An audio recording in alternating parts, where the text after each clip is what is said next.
up, everybody? Trice here, and back with another episode of Trice Watches Stuff. I know it's been a little while. I took a very short break to get some things together, but I'm finally here with a review for the movie that I did my very first video for. My first video was a trailer reaction for Spiral, and now the movie has finally come out. My husband and I went to go see it in theaters. It's the first time we've been in theaters in a while. You know, pandemic movie going is definitely a different experience. But I enjoyed it because there was hardly anybody in there. Now, this movie is specifically named Spiral, from the Book of Saw, which means it is not a direct sequel to the Saw franchise, but it does take place in that same storyline, in that same universe. And this, obviously, it does not feature the original Jigsaw because that man has been dead since the third film. This one, obviously a copycat kind of situation.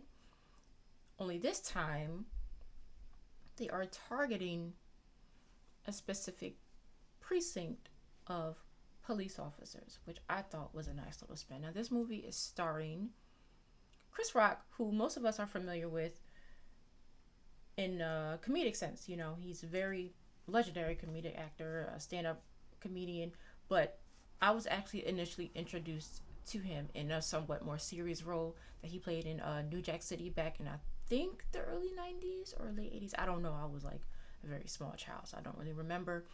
But he did a mix of comedy and drama there, and he was actually, he was great in that role. It's one of the roles that he's known for. Now, this is kind of a similar situation where he gets to be Chris Rock in the role. He gets to throw out those quips, his banter, some stuff that you could probably just see put right in one of his stand-up shows. But at the same time, he is carrying this movie. He's dealing with some pretty heavy stuff with the role that he's playing. Obviously, he's a cop, and everything that is happening is very close to home for him. And so he has to dig deep. Chris Rock has to dig deep. The performances, I gotta start there. The performances were, for the most part, they were as you expect. Samuel L. Jackson is always going to be Samuel L. Jackson. He played Chris Rock's father in this film. Now, Chris Rock, he did well. For the most part, he did well. But there was some moments where he is just chewing up that scenery. Like, just all the scenery, just chewing it. And it was a little bit hard for me to take him seriously. But that's not the majority of the film, I will say. It's just like small moments where that comes through and you're just like... But I digress. The story itself, I think, was pretty interesting. It's still... It feels like a Saw movie, I will say. They did well with keeping up with the spirit of the Saw franchise. And definitely the gore, the torture porn elements still all there. And that's, I'm not gonna lie, that's what I watch these movies for. So that was not lacking. It really wasn't. The traps and everything like that were well done. They were actually pretty unique. Cringeworthy, definitely. Like, just like, oh, there were some of those traps that had me like looking away from the screen, and that's just not me. I'm not the look away from the screen type. I want to see all of it. I want to see all of that blood. I want to see all of that gore. This had it in spades. I can't even complain about that. I don't know how this film is being received so far. I just know that there may be some mixed reviews. I don't know exactly what people are saying. I do feel like it didn't under-deliver. It didn't over-deliver. It kind of did what I expected it to do, which is not a bad thing. These movies, for the most part, there's not a whole lot of ground left to cover. There's been like 7, 8 Saw movies. Like, there's a lot. Like, there's not a whole lot you can do that would be new and unique and really shock the audience, because it's just difficult since they've already covered so much ground. But I feel like this movie definitely, it did what it was supposed to do. It did what it was meant to do. It's pretty clear that they plan on continuing with this franchise and expand it. And I hope they stick with, the characters that were introduced in this film, I guess, as much as they can, for the ones that survive. I'm going to try not to spoil things here. But I do feel like they have a lot of other places that they could go with, what they started, and having a new killer, and having new motivations, having new victims, and new ties to the story, and just everything that's going on. I do feel like they could go many other places with it. It's just a matter of really not trying to overdo it, because that was one problem that the Saw movies really had. It just got cheesier and cheesier and just more campy, and until the point where it was like, all right, let it go. Like, you're done. You've done obviously all that you can with this. It's time to move on. Because I was pissed when they killed off Jigsaw in that third movie. I still do not understand what possessed them to kill off their main villain that early in the franchise, especially when you're not going to stop these movies. Because once there is a horror villain or horror franchise that even does remotely well, they're going to make like 20 of the movies. So why would you kill the dude who needs to be in the movies? Like, it just, once they did that,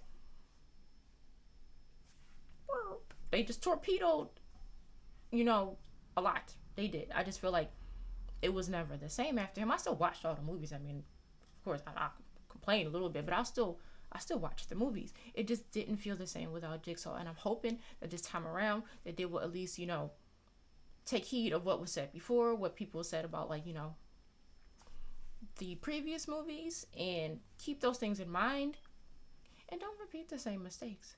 It should be pretty easy not to do that. I mean, I know people at times don't really expect a lot from horror, but Saw was able to do what a lot of other movies weren't able to do. I mean, I know there's been many, many, many different series of horror movies, but not a lot of them have been in the forefront the way the Saw movies have. And this, it seems like it'll be able to keep up with that trend. It'll stand out among the other horror movies as much as it can. And it feels like a movie they put a little bit of money into. It doesn't feel like a low budget film.